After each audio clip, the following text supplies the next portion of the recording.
The entire baseball world is wondering, will the Los Angeles Angels trade Shohei Ohtani before the deadline or keep him for a potential run at a playoff spot this year? If Shohei is traded, there are a multitude of teams that would have interest in him for sure, even as a rental. The question is, what type of package would a team need to trade to acquire Ohtani for the rest of the season? There are some comparables out there. We need to take a look at this. Let's go! Personally, I think the Los Angeles Angels need to trade Ohtani before the deadline. They need to acquire as many assets as possible to be able to build for the future and make a run in the next few years in Mike Trout's last few years. That doesn't mean they can't re-sign Ohtani in the offseason. That is still a possibility that I think is out there, especially if Artie Moreno wants to pony up the money. Now, the trouble with Ohtani is he's such a unicorn. What is a trade going to look like in terms of assets coming back the other way? And there are trade comparables out there if you split him into hitter and pitcher and combine those assets. When you look at that type of scenario, I think a Max Scherzer Trey Turner trade that went from the Nationals to the Dodgers is an interesting comparable, but those had some contract years remaining there. So I think that there are other comparables in terms of rentals when you look back into baseball's history. And the first one we really need to look at in terms of a hitter, Manny Machado traded from the Orioles to the Dodgers in 2018. Now you might be saying, Shane, that's not a great comparable, but when you look at the numbers, it is a terrific comparable. At the halfway point of that season, Machado had 24 homers, 65 RBIs, a 387 on base, and a 962 OPS. You look at Ohtani currently this year in the first half, 32 home runs, 71 RBIs, more homers and RBIs, the exact same 387 on-base percentage, and a 1,050 OPS. That is what makes this such a terrific comparable. The tough side of this is the fact that Machado was a premier defender at shortstop. He was not playing third base at the time. He was a shortstop, and being traded to the Dodgers, he was expected to play shortstop for them because at that time, Corey Seager was injured. Now, the difference here is Ohtani is strictly a DH. I cannot imagine a team trading for Ohtani and playing him in the field. You simply risk too much in terms of injury, and any injury takes him out not only as a hitter, but as a pitcher. And that's what makes Ohtani so incredible. So in terms of comparable, you look at the trade that came back the other way. Yes, I know a lot of these guys did not make their mark in the major leagues, but you have to look at what they were doing at that time. And coming back the other way from the Dodgers to the Orioles was a 5-player package. It was centered around outfielder Yusniel Diaz, who was MLB's number 84 ranked prospect at the time. In fact, he was the number 4 prospect, I believe, for the Dodgers. They also got pitcher Dean Kremer, who was the 28th ranked prospect for the Dodgers, third baseman Rylan Bannon, who was 27th ranked, and pitcher Zach Pop, who was unranked at the time. But keep in mind, he was pitching more at A-ball, and those players tend not to be ranked very highly at the time, and he was still being used as a reliever at the time. And they also traded third baseman Breivik Valera, who was at AAA at the time, but that was more to clear up a 40-man roster spot and was a chance for the Orioles to kind of catch lightning in a bottle, which never really happened. So there is a comparable in terms of a player for Ohtani. If you go back to Manny Machado, Machado was a true rental. He was in the final year of his contract. He was owed about $6 million the remainder of the season. And for Ohtani, he's about $10 million.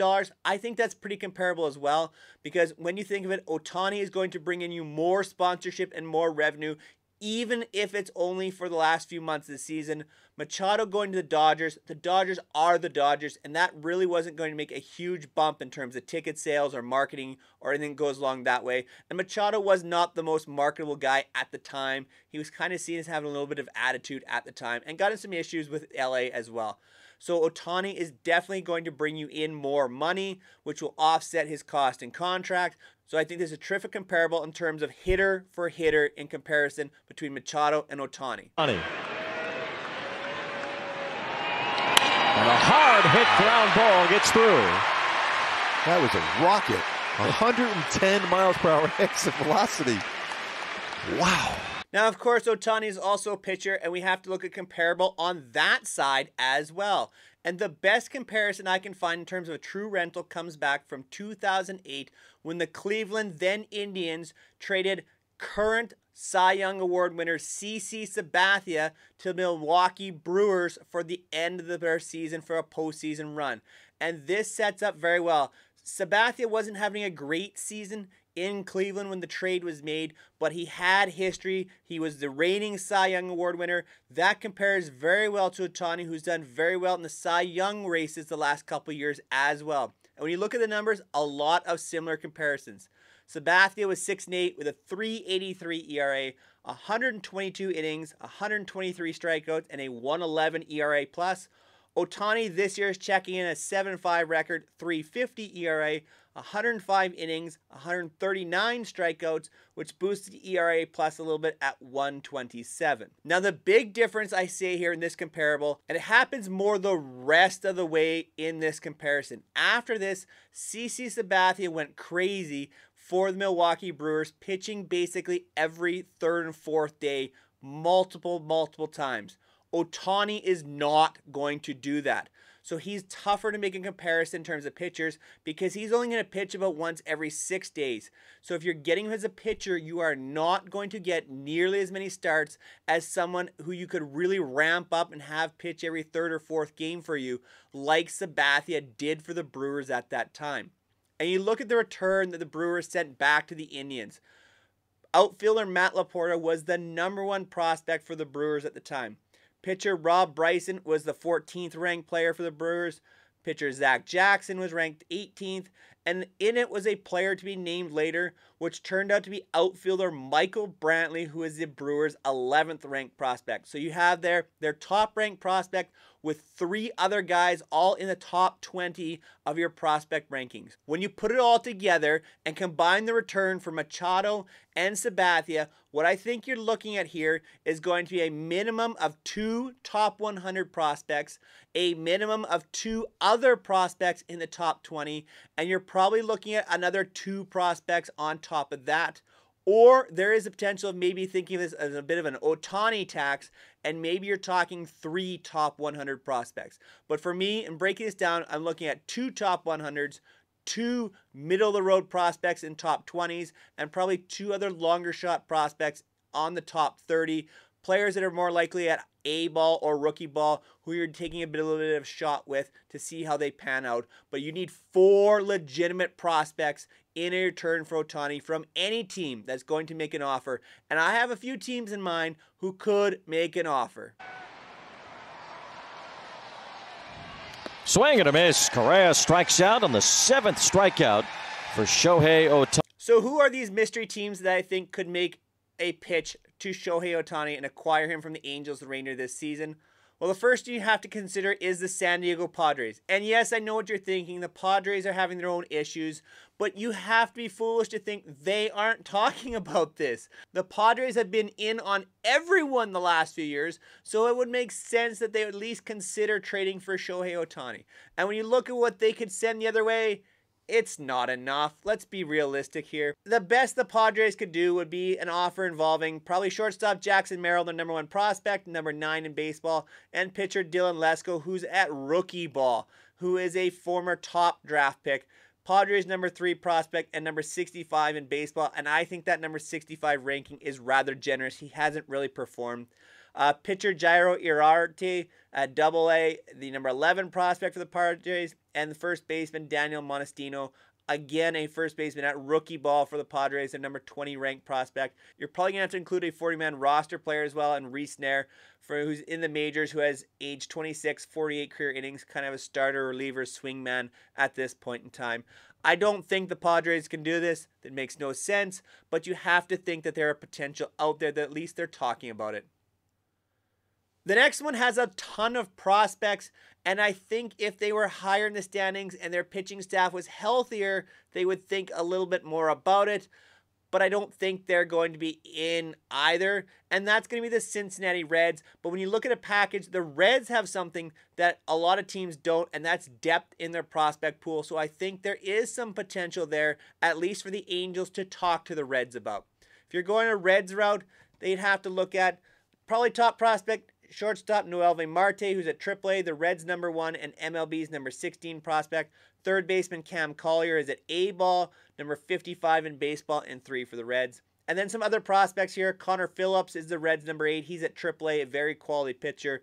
Shortstop Leonardo Balcazar, A-ball, 20th ranked. Catcher Alfredo Duno, rookie ball, 21st ranked. Probably have to include a 40-man guy as well. I'd go a little stronger here with outfielder Stuart Fairchild, who's in the bigs this year, a 100 OPS plus, and that's in 124 career games. The Reds are interesting here, but I see them falling back some. They just don't have the starting rotation depth. I think they're going to make a bigger move in terms of acquiring multiple starting pitchers rather than going all in for a guy like Shohei Ohtani. 3 balls, 2 strikes.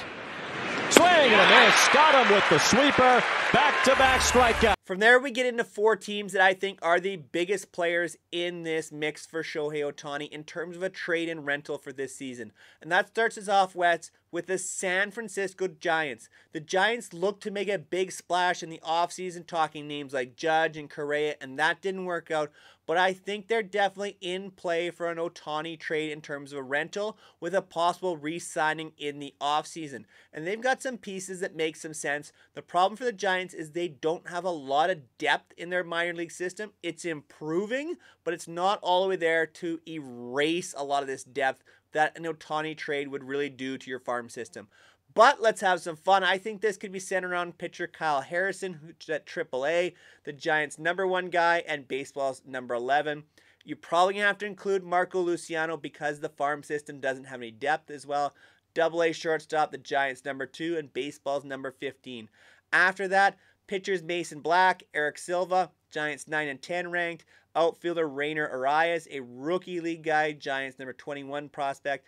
And I think you'd have to include a guy like Casey Schmidt, who's at the major league level, has played 54 career games this year as a rookie. A nice looking player who just hasn't really found it at the major league level yet.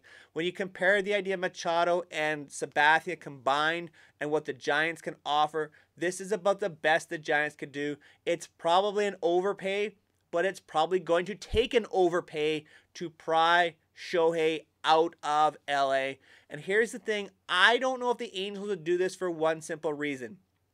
If you let Ohtani go to a team that you think is going to bid on him in the offseason, you could be in a world of hurt because he will have an opportunity to experience that team and see what life is like in that organization before he has to make any free agency decisions. So I think that would be a mistake on the Angels' part.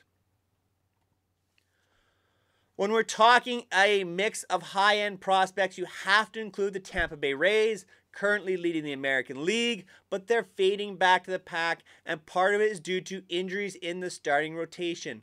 And I think Shohei would play very well with the Tampa Bay Rays, offer them a DH player as well, which a lot of these teams tend to rotate guys through. The Rays are one of those teams, but I think Shohei would fit very well for that reason in Tampa Bay. And going back the other way, Tampa Bay has always got a ton of prospects, and you know they do for this as well. I would look at third baseman Junior Caminero, a AA prospect, the Rays #1 and #14 in baseball. And you have to include shortstop Carson Williams, who's at high A, baseball's #23 ranked guy. Then you can go a little bit lower. I think the Rays would still stay high end here with pitcher Mason Montgomery, AA pitcher, Rays #5, and Greg Jones, the shortstop, AAA system, Rays #15. This is an overpay for sure. Probably going to have to include someone like a Shane Baz, who's currently injured, Tommy John surgery, who has a 96 ERA plus in 9 starts, but was very highly thought of before the injuries. The Rays would have to overpay for sure, just like any team is going to have to. I think this is the type of package that we're looking at that the Rays would have to make to acquire Shohei for as a rental. He's way out in front of the last one. Now it's 1-2. He lines to right center, a base hit. Gilbert tried the splitter again. And Ohtani has a leadoff single. Wide turn by Ohtani on that one. They aren't trade rumors without the New York Yankees involved. The thing is with the Yankees, I don't understand the desire to bring in Shohei Ohtani to fit into this team. It doesn't logically make sense. If Shohei's not pitching, and the Yankees have got a lot of pitching, if he's not pitching, he's playing DH. Well, if he's playing DH, that means Giancarlo Stanton has to play the field. And when Giancarlo Stanton plays the field, he gets hurt every single time. And Aaron Judge is coming back from a toe injury. You probably want to get him off his feet at times, which means he'd play DH, which means Shohei Ohtani plays the field. This does not fit in New York. It just doesn't. I don't care how much Yankee fans are saying this, saying, we need Ohtani. He doesn't fit. I don't know what you're going to do here. It doesn't make sense to me. But I know there's a ton of Yankee fans out there, so what would have to go the other way? Well, I think you have to start with Anthony Volpe. 13 home runs, 16 stolen bases this year as the starting shortstop in New York. You have to. The Yankees don't have the type of high-end prospect without including Volpe. The other one they have is outfielder Jason Dominguez. He's their number 1 ranked prospect, number 41 in all of baseball. You have to include Volpe and Dominguez. Otherwise, you don't have 2 top 100 prospects. You kind of drop down a little bit after that. Outfielder Spencer Jones, high A ball, their number 3 prospect. And some pitching. Drew Thorpe and Will Warren, the number 6 and 7 ranked prospects for the Yankees. Now you're saying, well, why did the Yankees have to include some of their higher ranked prospects? Because they don't have the same type of depth in their farm system. And you need to overpay to get Shohei. And he doesn't fit. So I don't understand this Yankees Ohtani fit. If you want to bid on him in the offseason, go right ahead. It still doesn't fit because Judge and Stanton aren't going anywhere. So for me, long-term, short-term, it doesn't matter. Yankees, Angels do not fit Shohei Ohtani trade. The last team to talk about is probably the most logical in terms of prospect depth, and that's the Baltimore Orioles. The thing about the Orioles is they hit a lot. They have a very good offense. They need pitching. And as I mentioned before in terms of the comparison to CC Sabathia, Shohei doesn't pitch as much as you need for a stud. And if you get in the playoffs, I'm not sure how Shohei fits in as a starting pitcher in the playoffs. I think he almost turns into more long man relief role in the playoffs. It doesn't make a lot of sense to me because he's used to pitching only every 6th day or so. And in the playoffs, you're looking for your pitcher to go every 4th day. And that's not Shohei. Unless he's willing to do that, it doesn't make a lot of sense because the Orioles have enough hitting. They need pitching. I think they'd be better off going a different route. And when you look at what they'd have to give up for Shohei, in my mind, it's a lot. And it's cutting into that organizational depth. So for me, for the Orioles, you look at moving outfielder Heston Kjerstad. He's their number 4 ranked prospect. Baseball's number 36 guy. You have to include another top 100, so throw out first baseman Kobe Mayo. AAA guy as well. Orioles number 7, but baseball's number 75.